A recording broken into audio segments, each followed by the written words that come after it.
readings.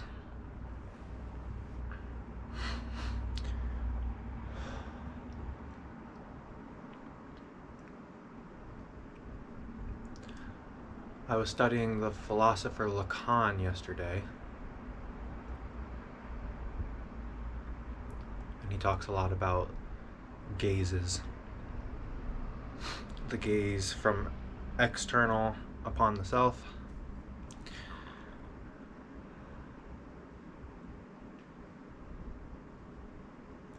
and the projections that we put out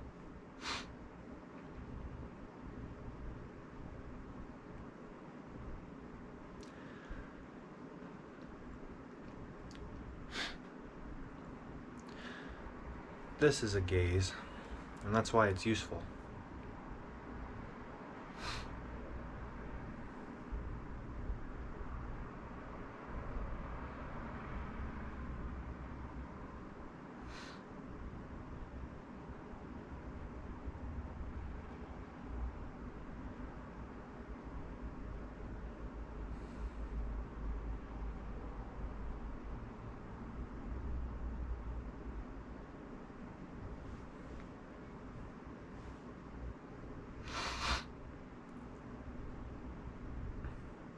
I feel sick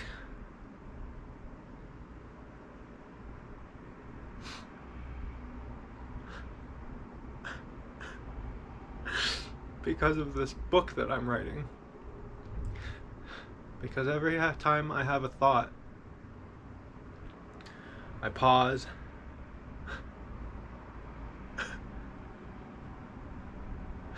and I do what I'm just doing right now. I hold it and I don't express it.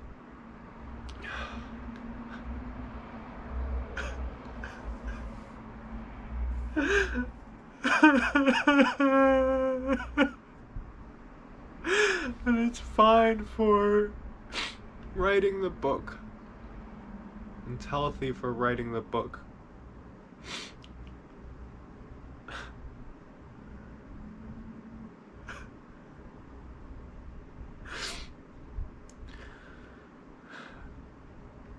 Because I'm still learning so much, and I still have so many thoughts that if I wrote down in my book, they would just not be helpful.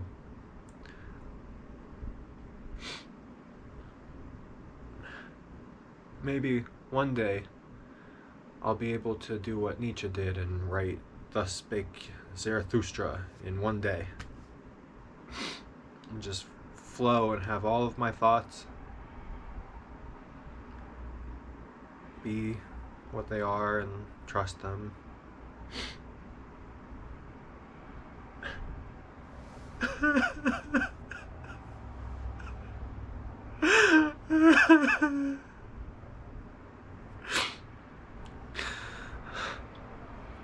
I also watched an Alan Watts video yesterday,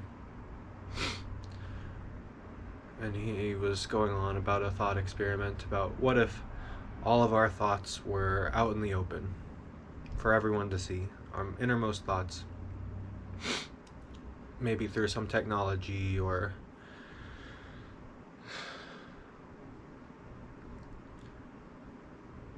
through some fundamental way that the universe is structured.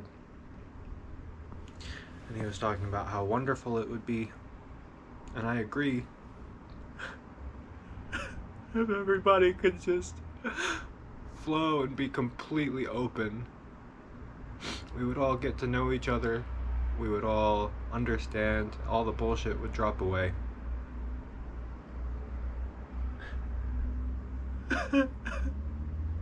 It's everyone hiding their secrets that they're usually ashamed about or that they're afraid of that causes so many problems.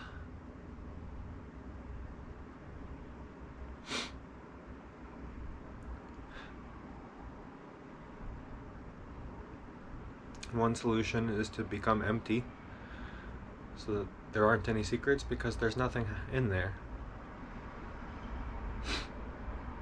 And that's what I've done.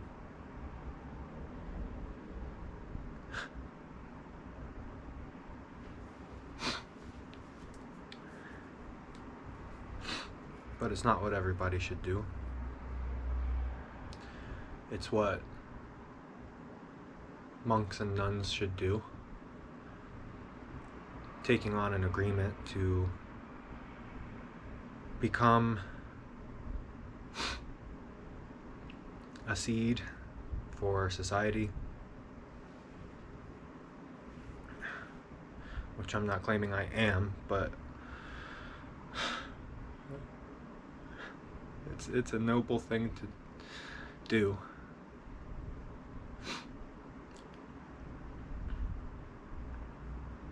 Which I'm saying about them, the real monks and nuns who have existed for centuries and who take on very strict vows for the purposes of just in case. Restricting their behavior away from potential contaminations in every way that they can imagine, so that the pure seed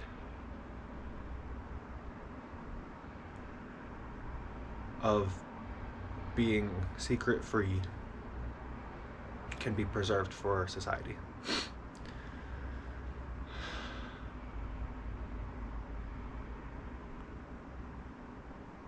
I've kind of gone that route, but I've not wanted to. I didn't choose it consciously. It kind of started happening as I started devoting myself to my writing more and more.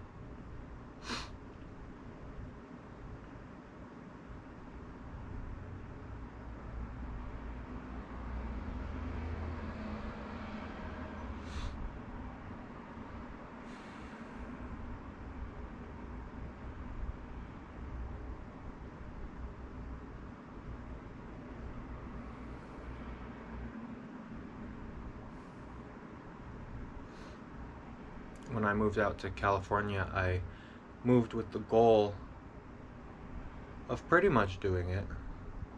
I wanted to meditate all the time. I wanted to just do nothing, so that I didn't build any habits of mind running after dopamine in ways that it didn't need to. So, no watching movies, no playing games, no doing this or that. And of course, I've resisted that along the way and fallen into bad habits that have been cycles of bad habits where and bad habits only from this perspective compared to what I was trying to do, which is to reach zero.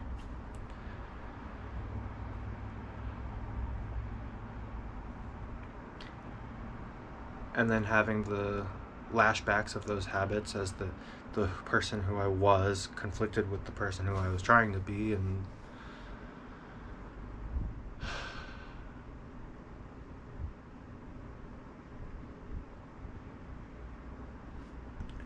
I also didn't understand when I started it that wasn't the way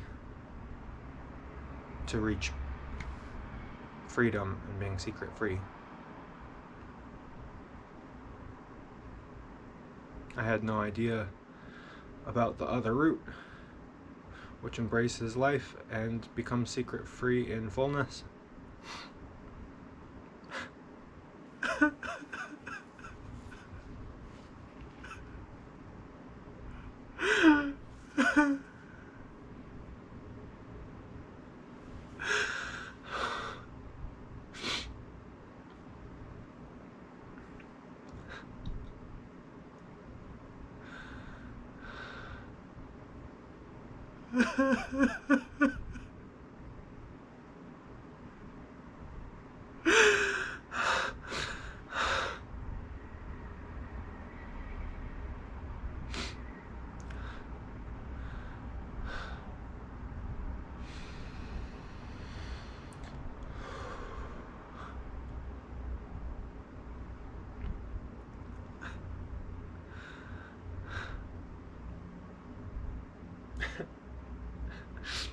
It's just, it's an absurd situation that I find myself in.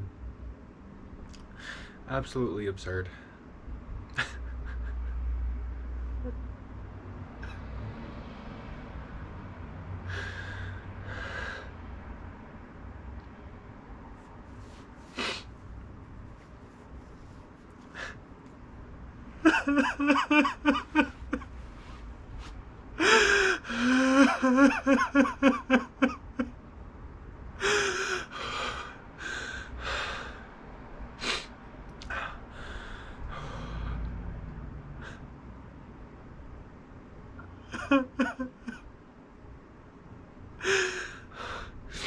And now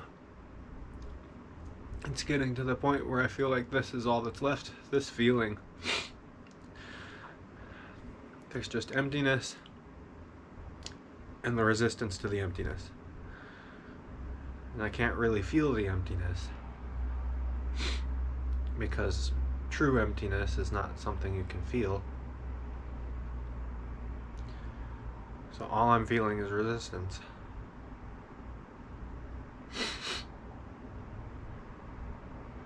I mean, not all the time. When the true emptiness is there, and in other words, when the resistance is not there, then I do feel very good. And that's when I just do things that are allowed, you know, by me and my own little insane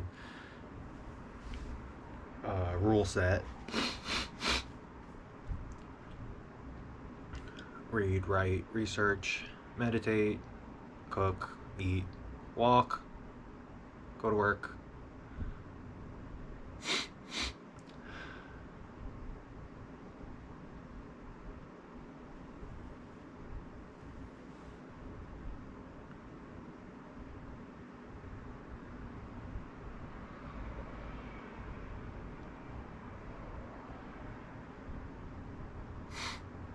Or I do some, and music. I allow myself music. There are some other things that I don't allow, and I still do when I'm feeling the resistance. It's like just depressed. Going to sleep. I can stomach 20 minutes of that kind of thing here and there, and then it's just not fun. Like a little bit of a video game, a little bit of a YouTube video, distraction.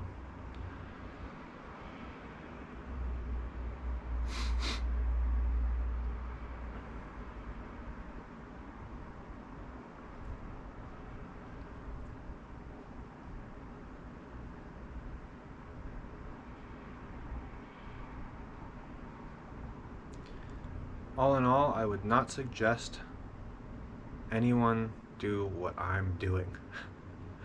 If you're gonna take this route towards zero, join a monastery. Surround yourself with other people who are doing the same thing. Commit. Commit in a visible and social way.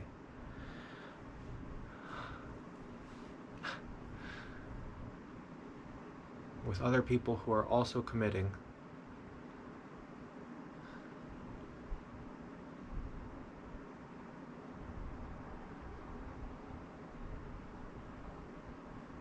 Because I think that would be way nicer and way easier and way more successful.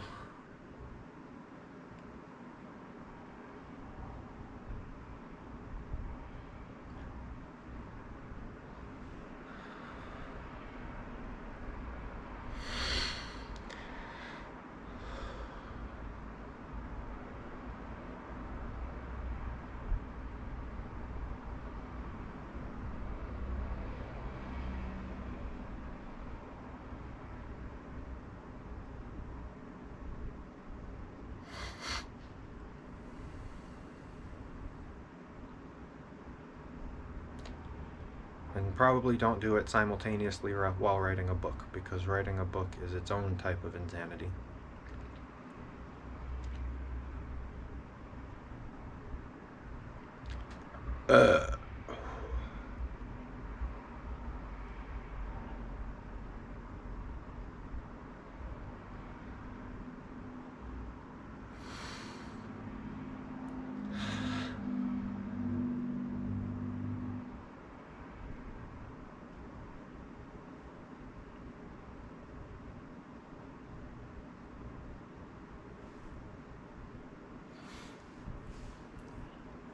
And there are all sorts of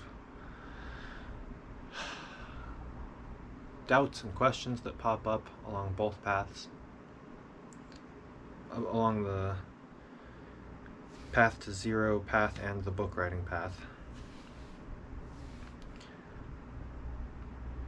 I have to seriously ask myself, do I simply hate myself? Am I filled with guilt and shame to the point where I desire the worst for myself? Am I manifesting hell and suffering out of some sort of complex?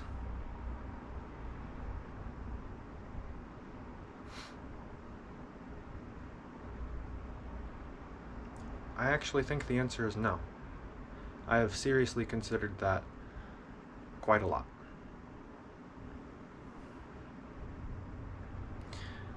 And the few bad or terrible things that I've done in my life, I have moved on from. I've forgiven myself. I've been forgiven by others.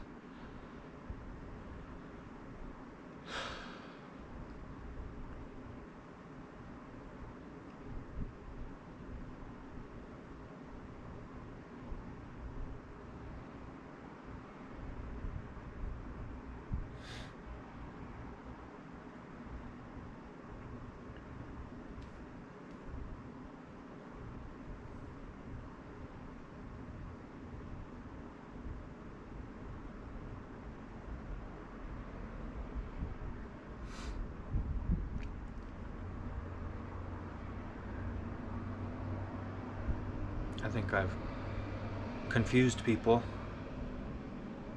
and hurt them accidentally through our mutual ignorance of the difference between these paths, emptiness and fullness, and what it's like to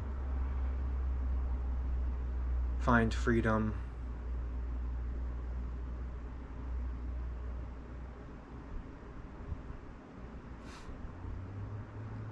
but all of that doesn't really matter. It just leads people closer to the truth anyways. Everything's pointing us there. And in those situations, I know I only have the best of intentions, so I can't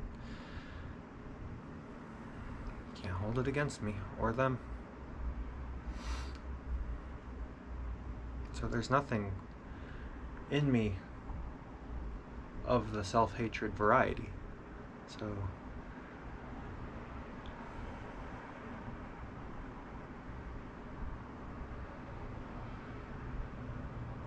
I know that I'm choosing this from a place of love, somewhat from a place of ignorance,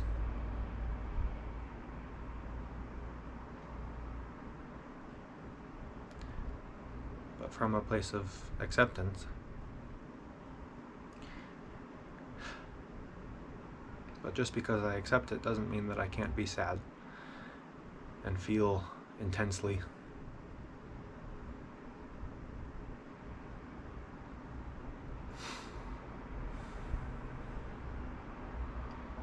The only way I'm going to let go of the resistance is by really feeling it. I can't resist the resistance.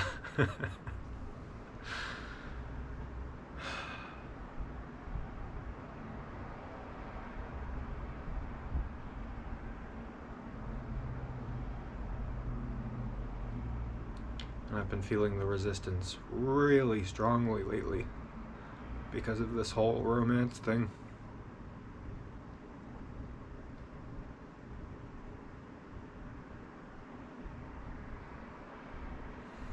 And that's why I tried so hard to convey my plight to her, and I hope she didn't feel attacked. I got philosophical and tried to explain how I felt about these different paths, fullness and emptiness, and I just wanted her to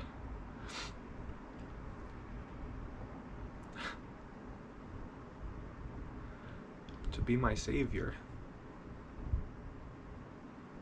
I wanted her to take pity on me as this lonely monk of one in a non-existent cloister, and to say, you know what, I could perch next to him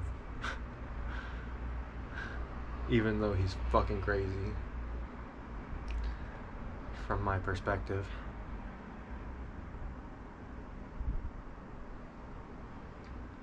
But I can't expect that from anyone.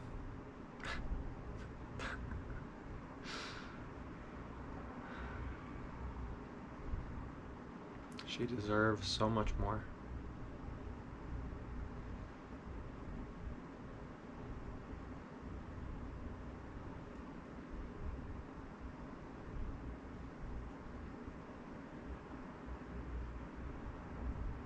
And my drive to zero was so strong that even when I was with her,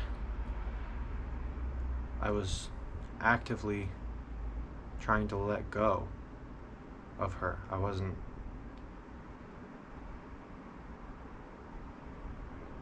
willing or desiring to be full with her, to be happy with her and because of her and admiring her. All I wanted to do was to kind of observe the natural reactions and let them go. Oh, there's admiration for her. Let's watch it disappear. Oh, there's attraction for her. Let's watch it disappear. Oh, there's excitement. Let's watch it disappear. And that's what she really didn't vibe with.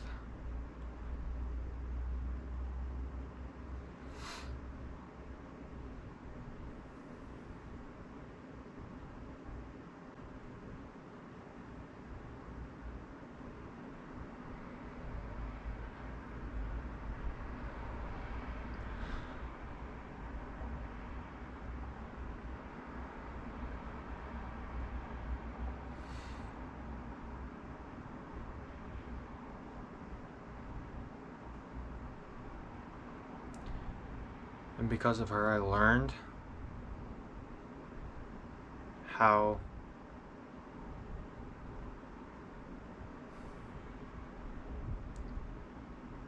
hopefully eventually nobody will be on the path to emptiness because we won't need it anymore.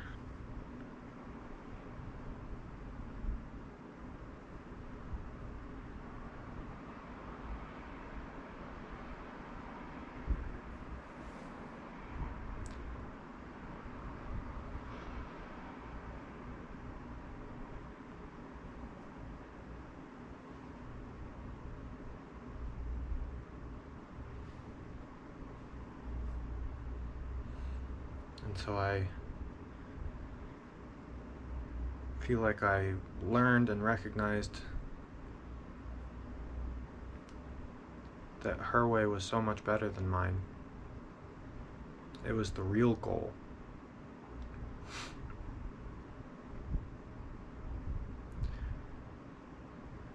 And that gave me even more resistance to what I was doing.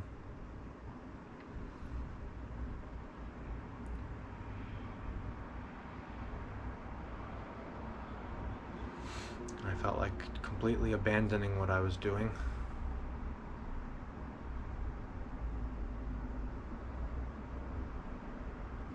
I would have lost myself in her so easily.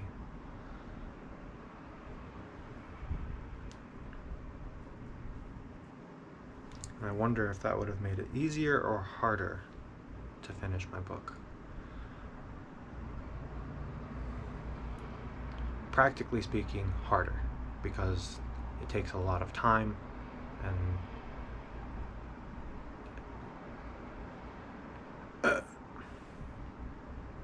maybe if I didn't have to work a full-time job, I could have balanced time-wise the book and a relationship.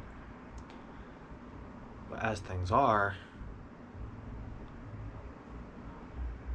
other than my job, all of my time is going into the book or the basic other things, or rolling around on the floor crying and resisting.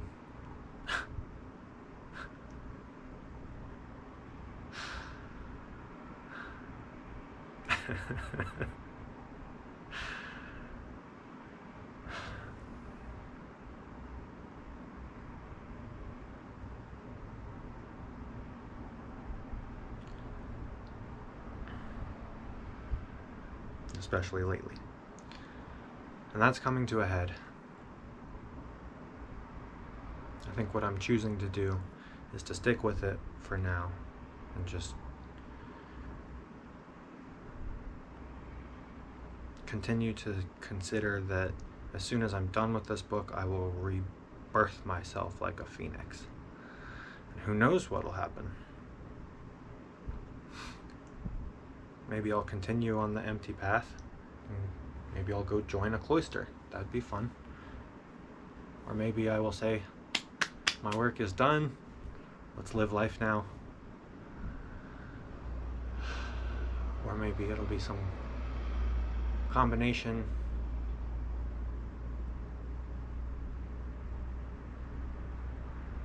But what I do know is that it'll be a great release of a big burden.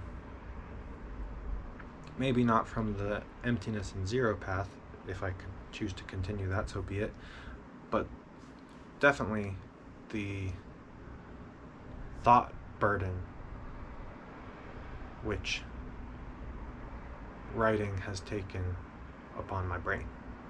Big burden of thinking, overthinking, waiting, thinking only thoughts about, meta thoughts, always analyzing, split within the observer, observing and analyzing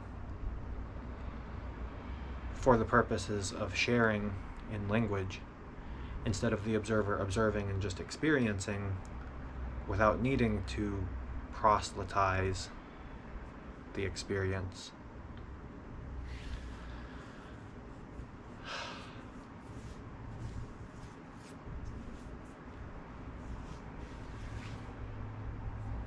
So I'm looking forward to that. Unless I write a sequel. But if I write a sequel, I'm going to make it my mission to do what Nietzsche did with Thus Spake Zarathustra.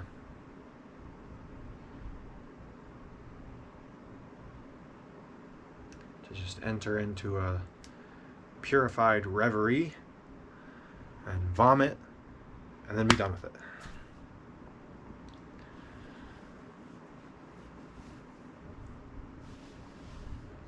And to a certain extent, that's what I'm trying to do now. It's just that I'm also learning so much and figuring out what I'm trying to say so much that I'm constantly eating my own vomit and then re-vomiting it out.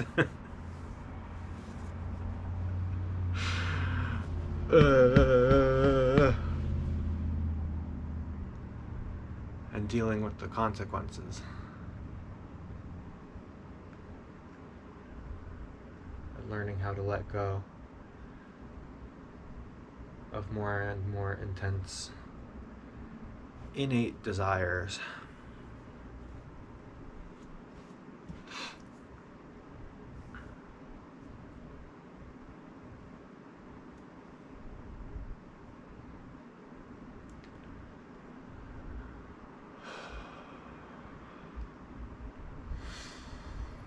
The resistance is causing me to feel weak.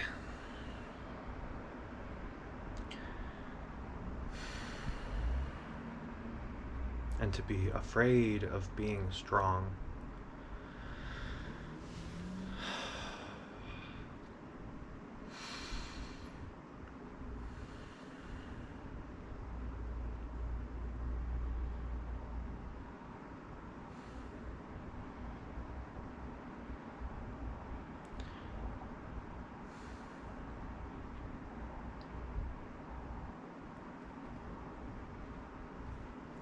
Because what I'm trying to become and to be and to live as, in a way, is pure strength.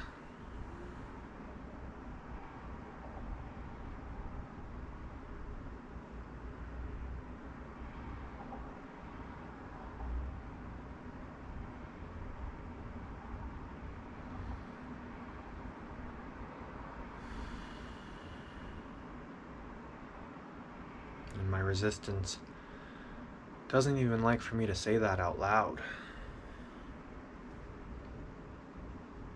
My resistance is born of the ego, and the ego doesn't want to proclaim that it's strong. The being is strong, but projecting it is not strong. Projecting it is an act of weakness.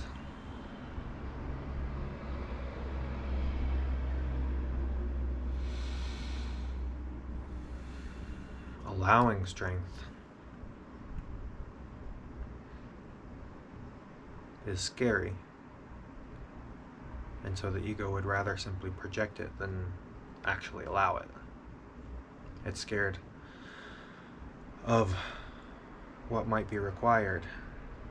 It already has so much resistance for what has already been required, and yet it knows more. There's more?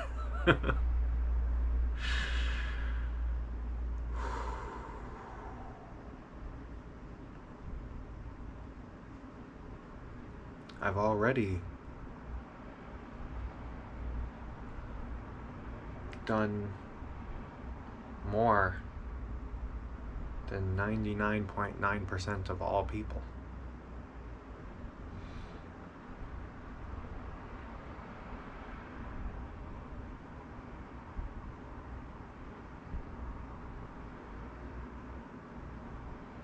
In terms of strongly and resolutely directing my course towards source, the source course.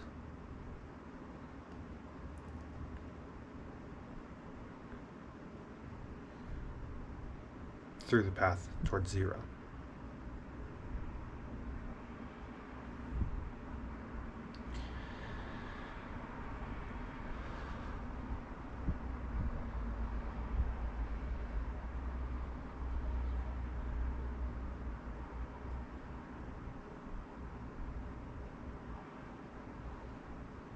And it never seems enough.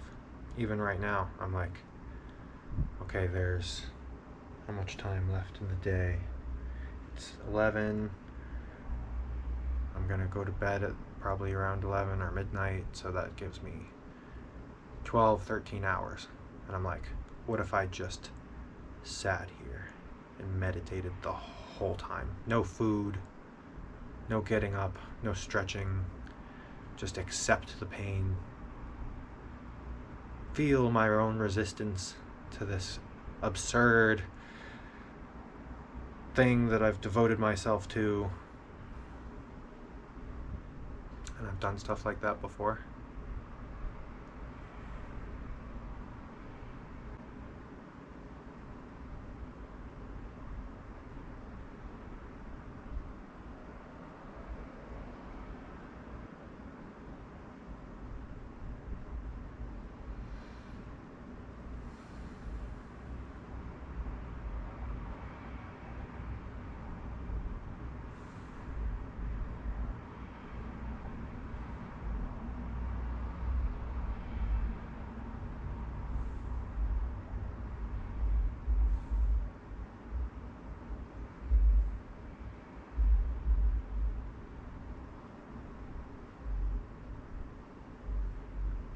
would that really help, or is that just my OCD? What I'm trying to do is finish this book, and I'm not stuck right now. There are things that I can do.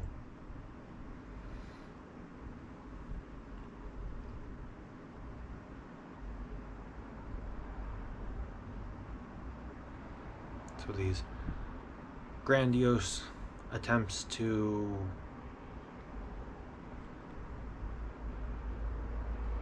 I don't know.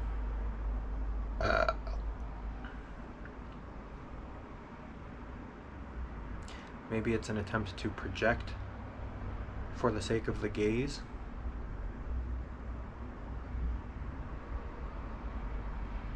My own God complex, in a way.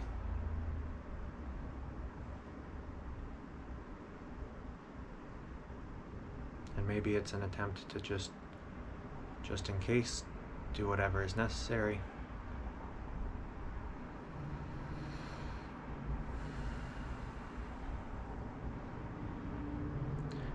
In the end, the actions that I take flow easier than the thoughts.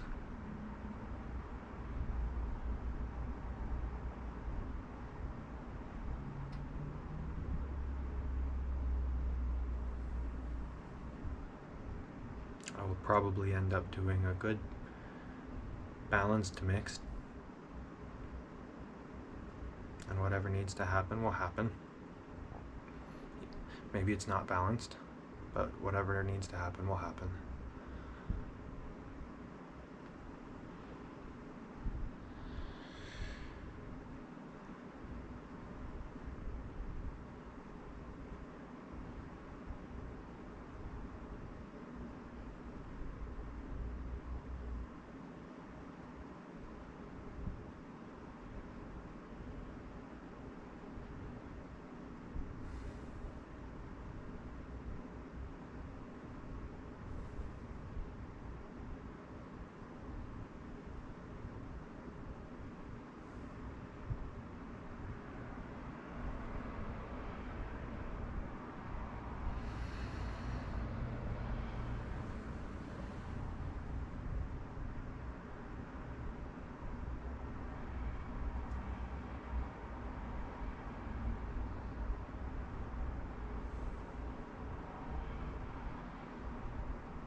My strategy for growing joyful, energetic life expression of the path that I'm walking, whatever that path may be,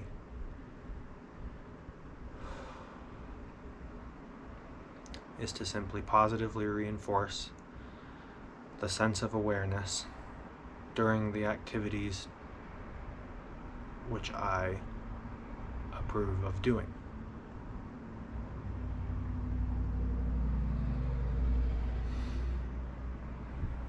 And lately that's been very hard because I've been overwhelmed by a sense of despair and loneliness.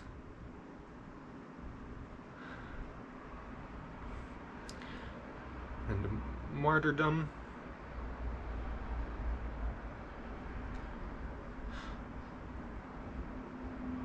And OCD imperfection.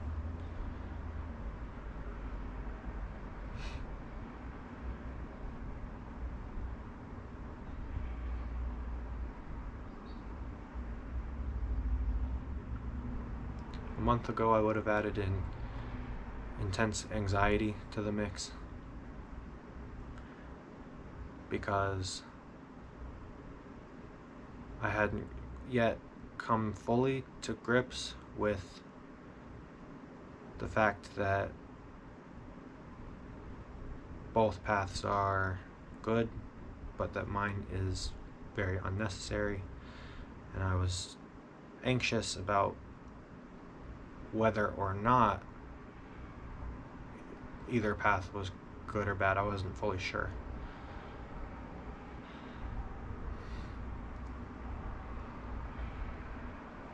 And that's what this experience of romance has done for me, is it shattered that anxiety, at least. And I will be eternally grateful for that.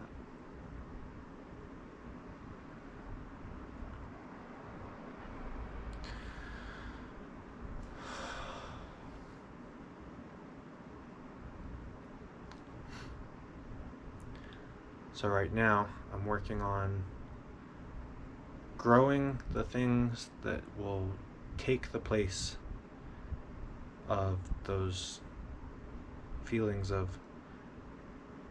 despair and the rest.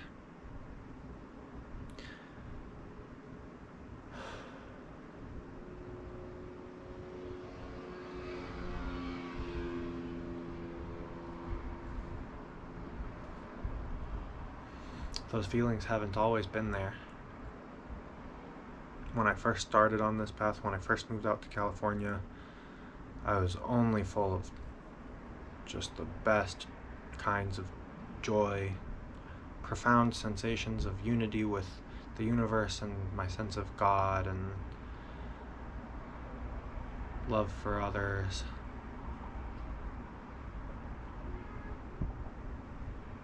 And I could just sit completely blissed out with nothing happening. I really was empty.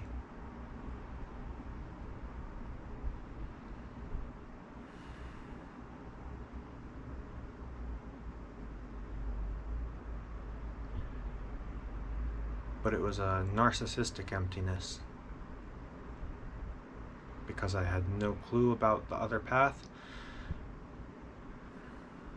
and I thought that my way was the only way.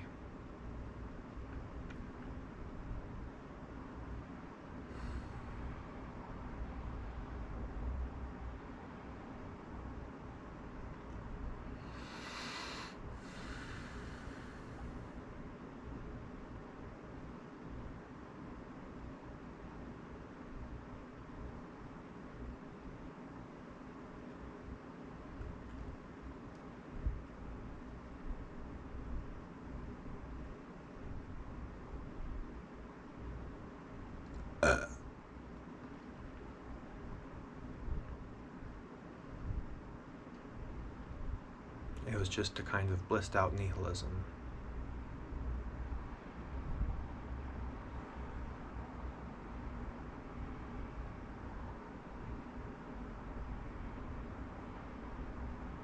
And I think the monk that I lived with could see that.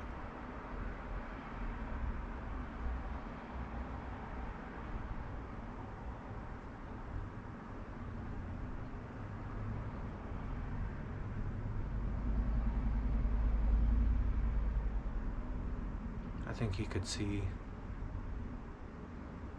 the amazing qualities that I was cultivating,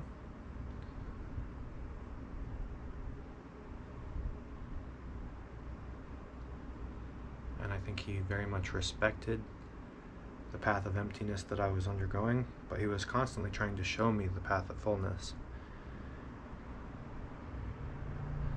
And I always took it as a kind of power struggle or anxiety struggle, judgment struggle. Is he judging me? Am I judging him? Who is right? Who is wrong?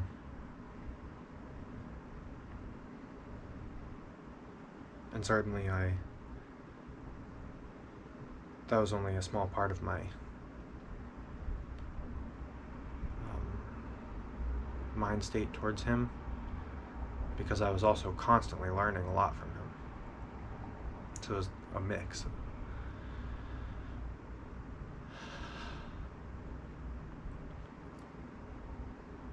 But when we would sit down for dinner and he would talk to me the whole time we ate, whereas I was sitting there meditating on the food the whole time,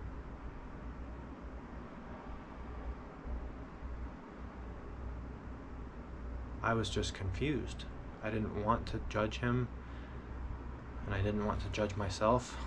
I just knew that I needed to meditate on my food and to listen to what he had to say. There wasn't really much more to it than that. I always thought he was maybe trying to sneak in lessons. He was being skillfully word flowy for the purposes of not making instruction be too serious. Like, I always thought it was some type of calculated thing.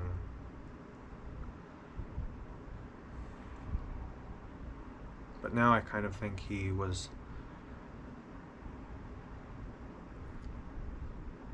had transcended the two seemingly opposite paths. And he was capable of fullness just as much as he was capable of emptiness. And because I needed fullness, that's what he manifested with me.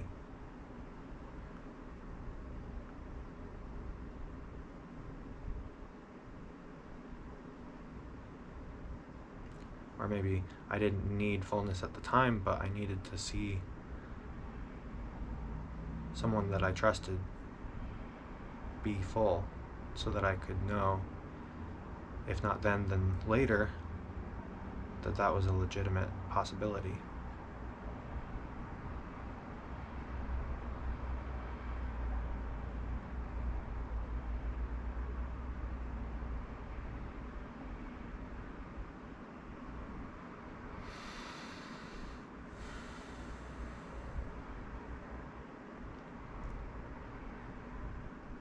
And then along comes this girl who could instantly be the head monk of any monastery. She would hate me for saying that, because it's putting her on a pedestal. And as soon as she was that, she probably would not, like, that's not who she is. She just is herself. But I feel like she's also transcended the seemingly opposite paths of emptiness and fullness. Maybe. I don't know. I definitely was putting her on a pedestal, so it's hard to tell what's real, what's not real. But either way, it really drove home what the monk was trying to show me. I saw it through him, and then I saw it again through her.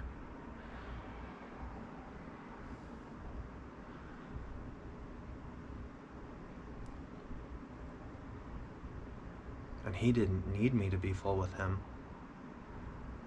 but she did, and it hurt her, and that's what really drove it home. Like, oh shit. Oh shit.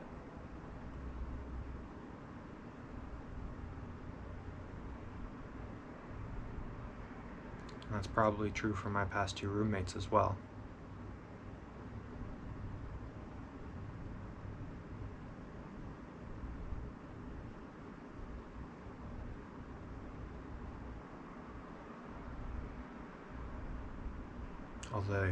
Although they more knew what they were getting into, because I was very open about, sorry, I'm not ready to be a teacher for you.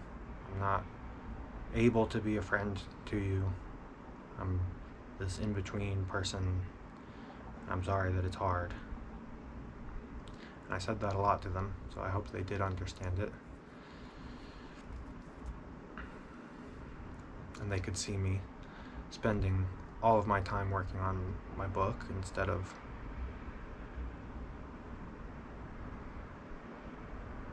anything else.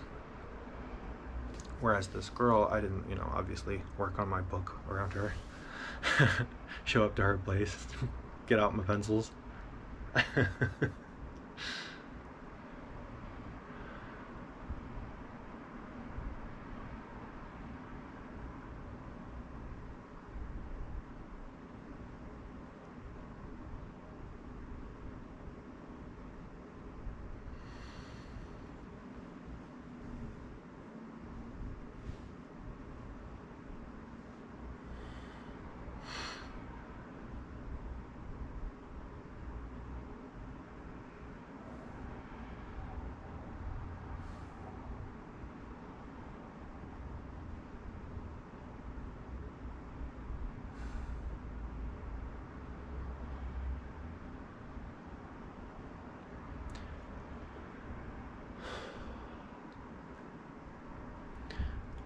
I have 2 years with the lease of this apartment. It's perfect for me. By myself. It's a good space for working.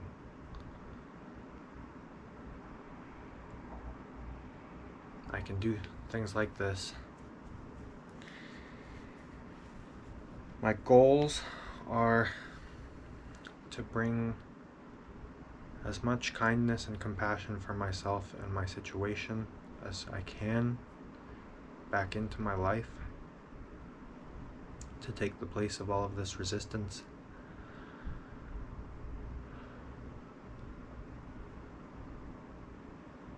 To fully embrace the fact that I am, by choice, a teacher, for better or worse.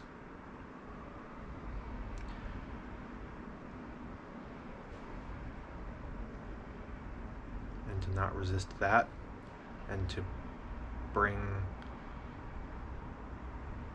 strength into my sense of being as the replacement. To stand up tall and stride upon the earth as a human who is doing something novel.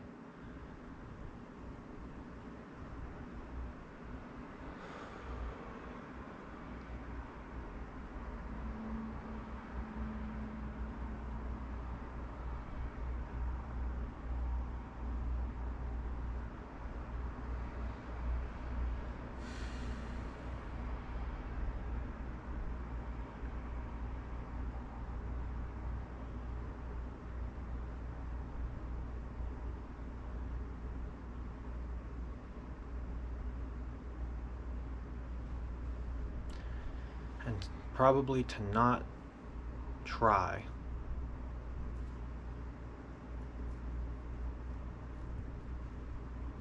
when it comes to relationships until I'm done. For the next 2 years.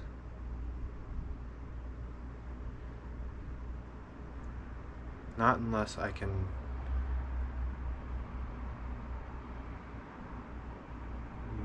make it something very slow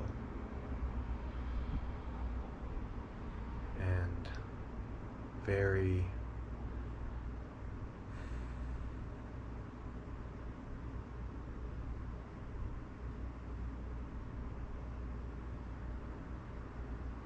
something that doesn't require fullness from me, because I won't be able to give it to them.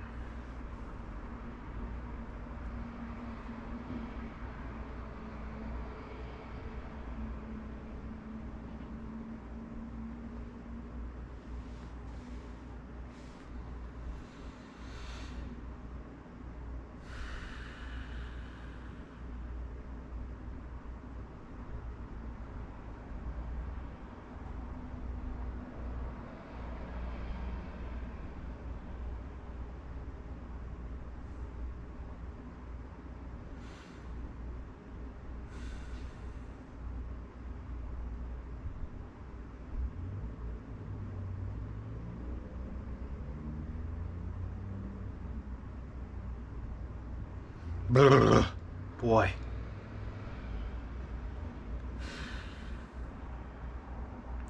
But also to practice fullness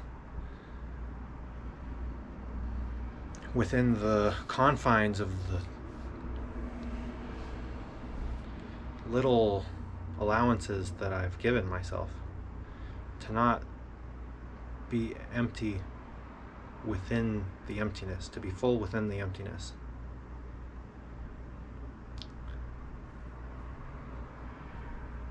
It requires being empty within the fullness. You have to be empty of resistance. You have to be empty of aversions.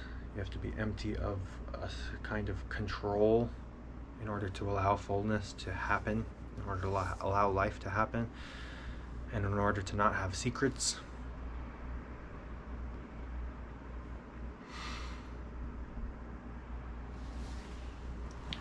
And it requires fullness within the emptiness.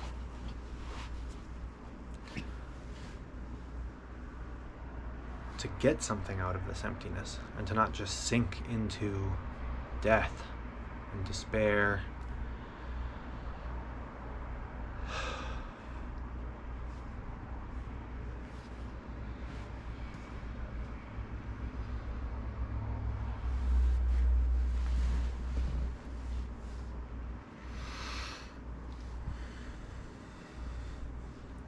And if I'm going to do this with my life, I better damn well get something out of it.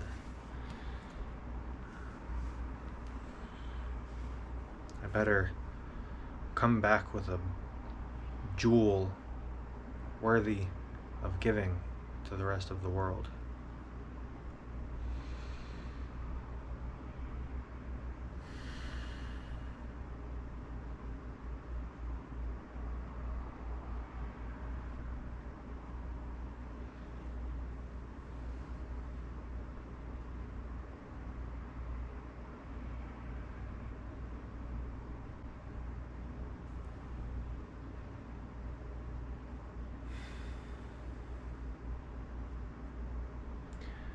Well, that's my monk talk.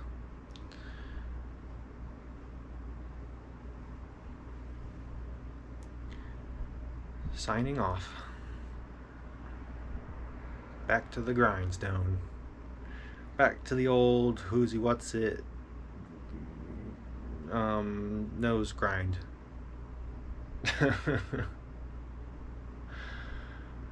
Nose grind with a soft silken cloth.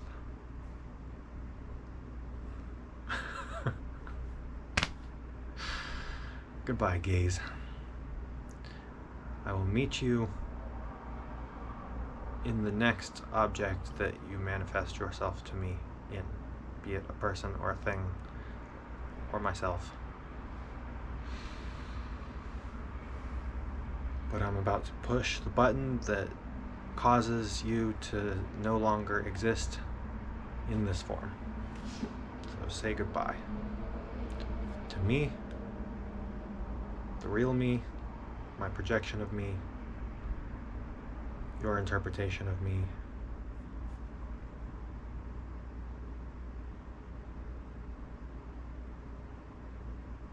Okay, I'm done. I'm fucking done. Goodbye.